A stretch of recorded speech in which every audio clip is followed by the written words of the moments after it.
Yeah, and the hits just keep on coming. But it's not necessarily a bad thing, is it? Okay, yeah, so here we go again. Got up this morning. Today's Friday, the 3rd of July. And tomorrow's the 4th. I was going to try to lay down tomorrow. But things change. I'm still working extra. My run canceled today. Had something going on the other end out there, Memphis or Louisville or Cincinnati somewhere.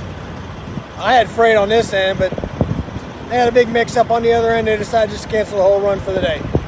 So they offered me to go to El Paso again. We got lots of West Coast freight. So that's what I'm doing. And just stopped out here. We're about Stanton, going to El Paso. And we're going to go to El Paso and talk about a few things today. If you can still hear me, about running LTL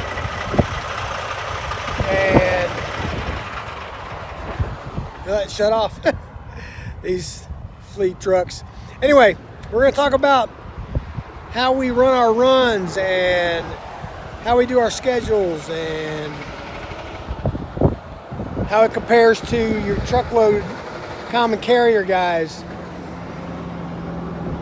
And I know a lot of guys are interested in LTL, maybe you new drivers want to know how things work, how often you get home. I get a lot of questions like that. Got a question on how you back up a lead trailer with a dolly on the back. Yeah, it comes in handy, but see, I'd have to have about 5 or 10 cameras set up with voiceover to try to explain how to do that. It's really not hard to explain.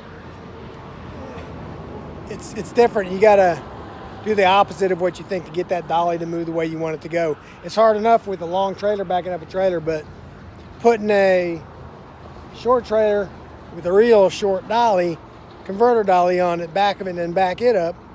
I mean, I've seen guys back up a whole set. I've tried it. I can't do it. But the only way to figure out how to back that dolly up with that lead trailer is to do it. Get out there in a wide open space somewhere where you can hook them up and just figure it out. Just bag them up. Well, I'm going to get back on the road and I'll come back and we'll talk about how we figure out our runs. Let's keep going. Okay, hey y'all. We are in, where are we? A little bit west of Odessa at this brand new pilot here. I don't think I've ever been in this one. It's kind of dead on Friday before the 4th of July. So, yeah, we want to talk about how we bid runs. Well, for normal truckload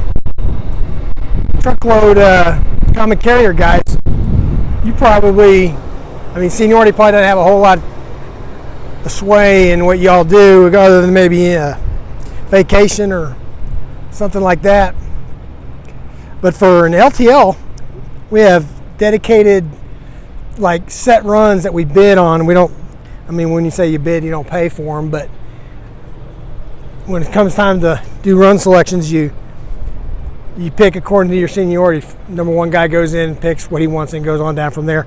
When I started at SI in 05, I was number 75 or 77, something like that. And now I'm number 15 years, I'm up to 22.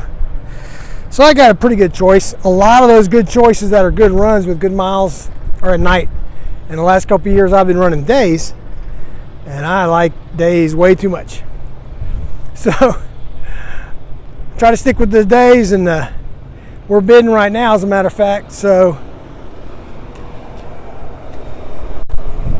it came time for me to bid the other day, and there was a couple good short runs, but I still need to make the money.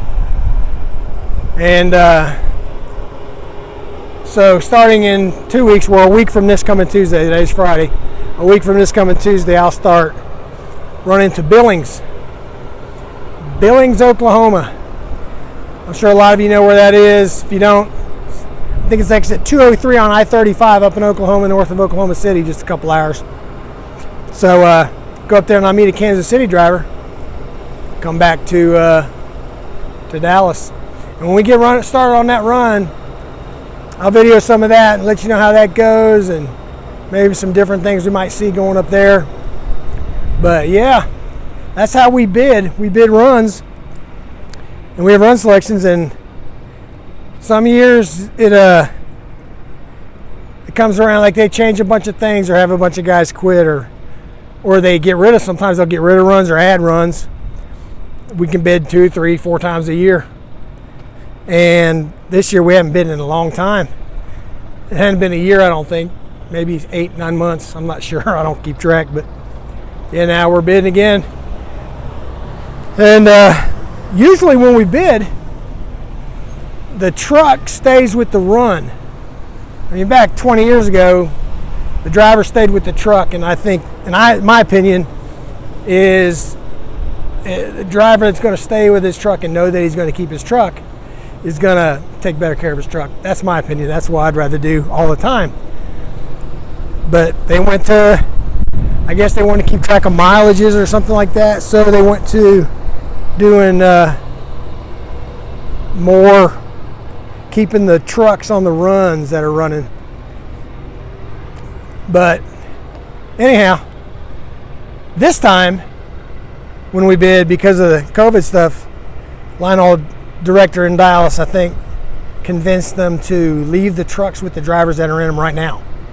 So at least for this bid, I don't have to change trucks. Get to stay in my same truck, which is, for me, it's kind of a big deal because I kind of go overboard a little bit on keeping my truck nice and putting stuff in it. And a lot of guys, they'd slip seat every day, don't care, but that's not me. So anyway, so we're about done with our 30-minute break here, Odessa, west of Odessa. We're going to get to El Paso tonight, call it a day, and we will check with you probably tomorrow. Thanks for coming.